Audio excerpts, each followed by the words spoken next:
Are you unintentionally assisting job candidates with their interview?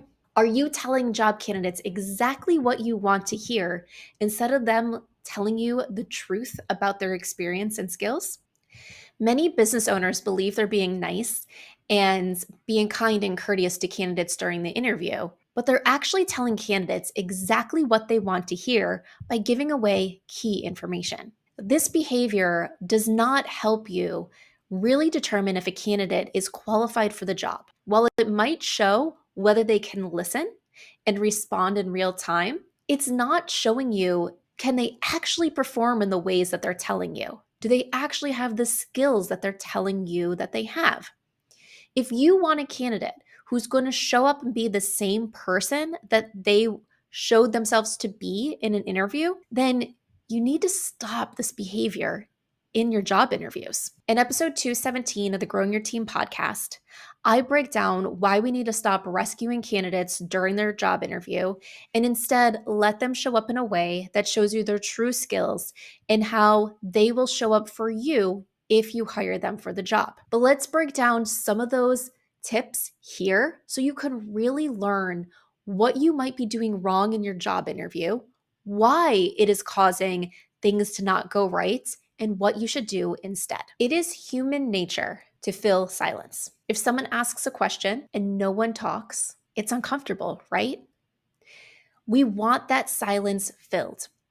And when we're being kind and courteous interviewers, sometimes we fill that silence for the candidates, which means when we ask a question, we then talk more before the candidate responds. If the candidate needs time to process the question or think of an example, we keep on talking to fill that silence. It seems like we're doing something nice. We're making it so the interview space is a much more comfortable space where we are acknowledging that it's uncomfortable to have this silence here. We don't want the candidate to feel rushed to give an answer. We want them to think about the right answer. So we believe we're helping. It makes us feel comfortable, so therefore it must make the candidate feel comfortable. But in reality, that's not what we're doing. But let me give you an example of what this might look like. Let's say in an interview, you ask a candidate, how do you prioritize tasks when everything feels urgent? If the candidate hesitates, most interviewers start to fill in that silence gap by giving hints like, well, do you make a list? Do you communicate with leadership? At that point, you're giving the candidate what you want to hear because most likely what's going to come to your mind is what you would like. Instead, the best thing to do is to stay silent. Don't say anything after you ask the initial question and let the candidate give you their answer.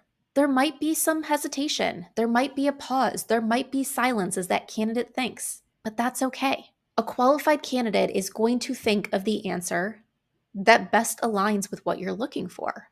A qualified candidate is going to tell you what you want to hear without needing the help. We want candidates that are going to provide genuine responses and not just repeat back what we just said. So I know this sometimes is tough to do. This is a behavior that I had to learn. I had to figure out how to stay quiet during an interview. It was tough. And there's sometimes where I did slip up. But my best advice to you is ask the question and then zip your lips. Do not try to help the candidate. Do not try to fill the silence. Don't talk until they talk. Now, I will say if the candidate asks for clarification, you can give them clarification. But still then be careful with the clarification that you give. Answer their direct question, but don't give more. So you don't necessarily have to say, I mean this. For example, you might just say, I mean this. If they ask a question of, do you mean X or Y? And it matters because you are asking about X or Y, tell them which one you're asking about. In some scenarios, they could go either way because maybe in some cases you're trying to figure out where is that candidate's thought process when this topic is put out on the table. So you might answer then, either one works. Let me know what you think. What comes to mind for you? So we can answer their questions, but we don't want to over explain the question. Stop trying to explain the question and see what the candidate has to say. So remember, ask the question and then zip your lips.